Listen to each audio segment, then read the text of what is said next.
जदि आपण मैंने पायस भली स्वादिष्ट खीरी खावा चाहूँगी ताले यही मुझे खीरी बनाऊँगी प्रेसर कुकर कम समय मत फॉलो करूँ। देखु ये मु चाउल 100 ग्राम चाउल नेली जोटा कि आम आनंद भोग चाउल खीरी यहाँ बहुत बढ़िया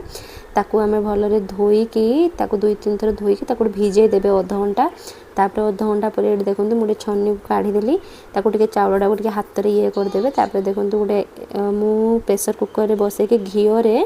जो आमर ड्राई फ्रूट सब काजू किशमिश और आलमंड ताकू टे भल भाजीदेवी पूरा ब्राउनिश कलर हाँपाई मो प्रेसर कुकर में कले बहुत जल्दी हो जो घीओ बड़ी थी से घीओ आम चीनी अल्प किसी दबा जोटा कि बहुत बढ़िया कलर आसो खीरीर आपण मैंने देखो मुझे चीनी को भाजी भाजी पूरा बढ़िया ब्राउनिश कलर गोटे आसो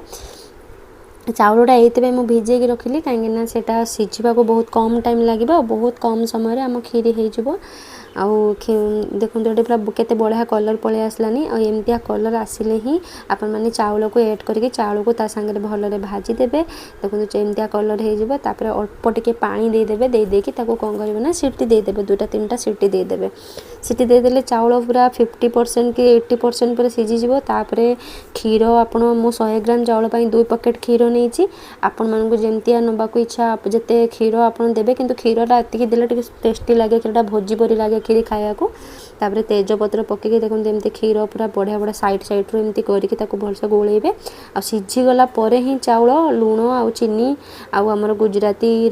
माने करके पाउडर देखो केते बढ़िया सर भाया बाहर हे आसला मिल्क मेड पकईदेवे गुजराती गुंड पकईदेवे मिल्क मेड मुझे बहुत अल्प देती जो ड्राई फ्रूट्स भाजिक रखिले पकईदेवा